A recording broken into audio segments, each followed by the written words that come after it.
We go a little contender versus pretender, start in the Eastern Conference, which goes on 3 teams. Maybe with a little time, sneak in somebody who thinks should be on the list that isn't on the list. But let's just start with the clear-cut one. Boston Celtics, contender or pretender? Listen, obviously they're a contender. There's just too much talent. Best record in the NBA. But my problem with Boston, right? They just had a terrible loss to Atlanta. Yes, they were up 30 points. Up 30 points. No Trae Young. Boston relies too much on the three-point shot. Totally agree. And Miami's been able to knock them out a couple times now in the Eastern Conference. They very well could play in the first round with the way the seeds are. Yeah.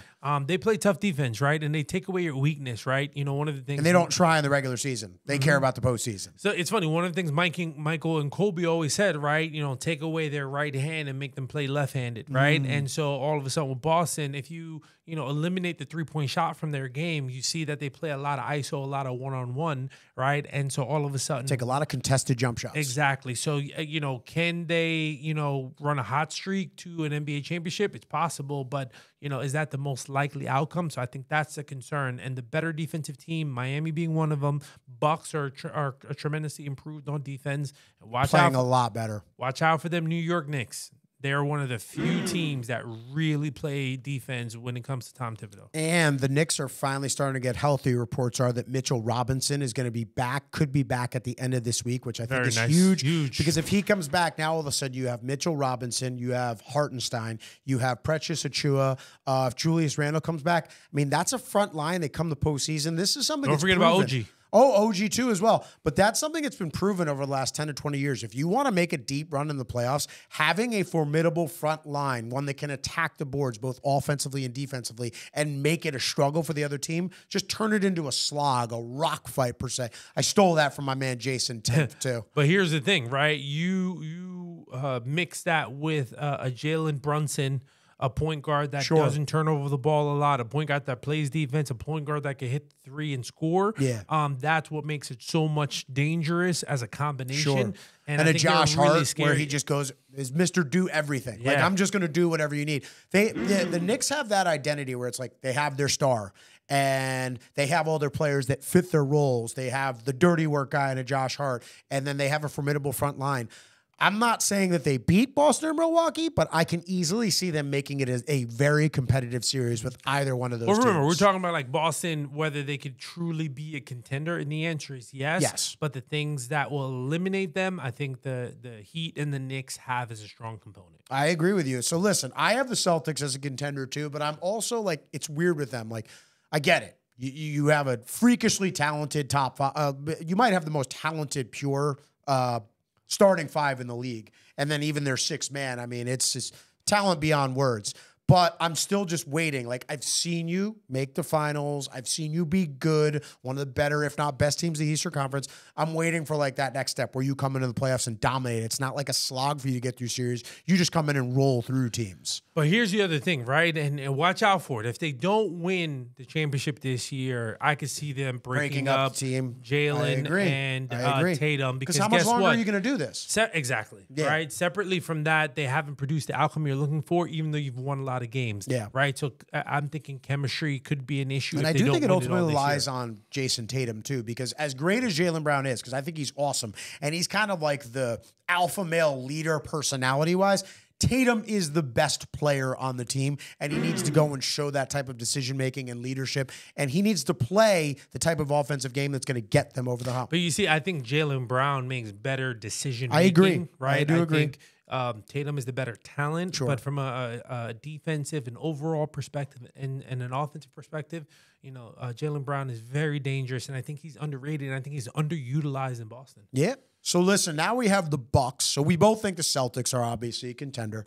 The Bucks, not only am I going to go contender right now, I think they are rounding into form right at the right time. And this is something that a guy who I follow all the time, if you're looking to learn more just about the game of basketball, I've shouted him out before, but he's another member of The Volume. His name is Jason Timpf. He runs a podcast called Hoops Tonight. You want to talk about a guy who can just break down the game for somebody who doesn't understand a lot about basketball? He's awesome. I wouldn't mind actually taking some of their clips too and like putting them up so that we can react to those too as well. They're great guys. But anyway, he talked about this at the beginning of the year. He said he felt Boston would easily be the number one seed in the East. They only had to really integrate one more key piece, right?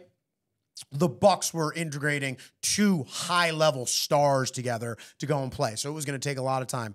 They're rounding into form. Middleton just came back and actually had a triple-double the other night. So I think that combined with maybe Doc Rivers figuring this out, running a little bit more of the pick and roll. I don't think Milwaukee is quite the defensive team that they were last year. That's the trade-off that they made. But I think the ceiling they could get to offensively, I like my pick from the beginning of the season with the Bucks going to the NBA Finals. They are a contender for me. Listen, obviously they're contenders, right? But I think what makes it interesting, I don't think Doc has figured it out yet, right? I think Doc has patched it together and has, made a solid meal. I don't think he's, made the best dish possible, but I think Shannon Sharp, right?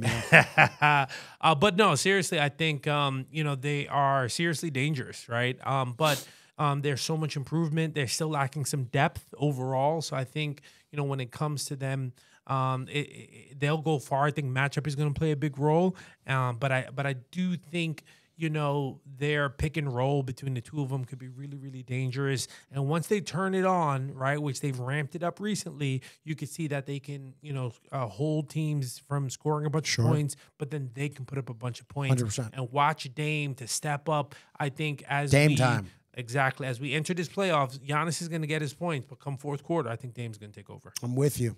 And I think the Knicks, we kind of just said this already. So I'll say this about the Knicks. I think they are at least good enough to make the Eastern Conference Finals. I really do believe that. I think the Knicks at full strength, and I think a big part of this hinges on what is OG's health level, because I think OG is so important to what they're trying to do, especially defensively. If you want to go and play a team like Boston, you want to go and play a team like Milwaukee and be able to compete, if not possibly beat them, OG has to be healthy because he's going to be set up probably with the most challenging defensive assignments in those series. He's probably going to have to guard a Tatum or a Brown on multiple occasions. And in Milwaukee, he's going to go and guard that big dude, Giannis, if he has. Like, that's the only guy I think that could actually match up. Without a healthy OG, I really don't think the Knicks are a true contender. But if they are 100% healthy, at least Eastern Conference Finals, and again, who knows? When you make a series competitive and it's a slog and a slowdown, I like the Knicks in any series where it's just an ugly physical type brawl.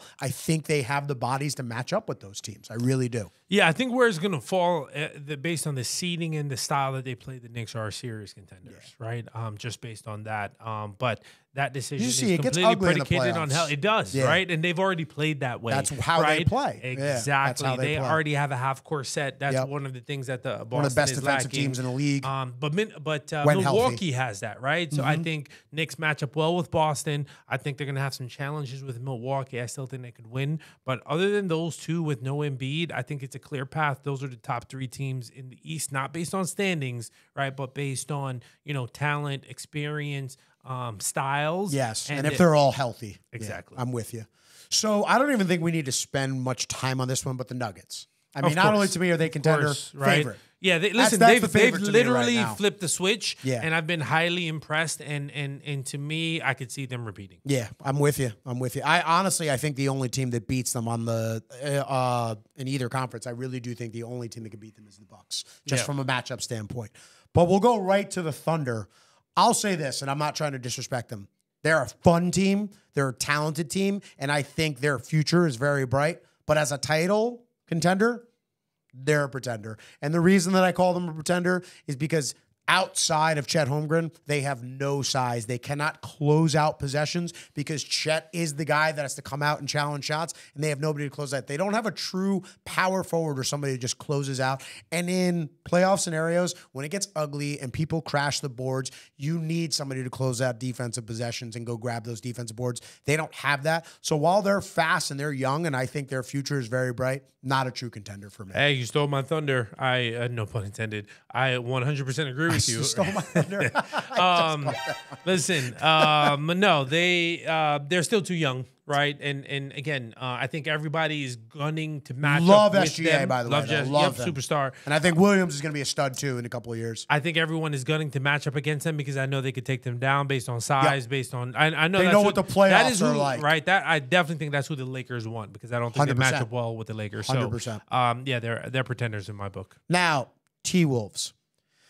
Yeah, what do you think about this one? This one's tough, right? Because When they were 100% healthy, Rudy Gobert, Karl Anthony Towns, who now is just recently hurt, and Anthony Edwards, who is just, dude's going to be a stud in this league. Like, he actually, in some ways, like when I watch his body movements, the way he dunks, his jump shots, reminds me a little bit of MJ. MJ even said so himself. Whoa. I'm not talking about how good he is overall. People say just this. Style of play. I got you. Just style of play. I'll challenge you moves. there. I'll challenge you there, and I say I think he is a more skilled Vince Carter. Okay. Right, than an MJ. Okay. Right? You know, can he go to another level? Yes. But I don't see him in terms of style. Sure. I see a better scoring, defending Vince Carter. He is a good defender, too. But the T-Wolves, I feel bad calling them a pretender, but I guess it's more so like it's similar with the Thunder. While I do think they have the size and all the prerequisite needs to be a contender, a year or two away. Like, I still think they're young. I don't know if Anthony Edwards can necessarily be that guy. Now, I could definitely see them winning their first playoff series in the first time, and I don't know how long in Minnesota, but I don't see them making it to the Western Conference Finals. I disagree, right? I think there's some magic going on in Minnesota, and I think... And you were more doubtful about them when we talked about them in the midseason. I was, definitely. But you know what? With Anthony Towns going down, I've been impressed with Ant-Man and how he stepped up and how they've been able to win. He's a monster, right? dude. Mike Conley,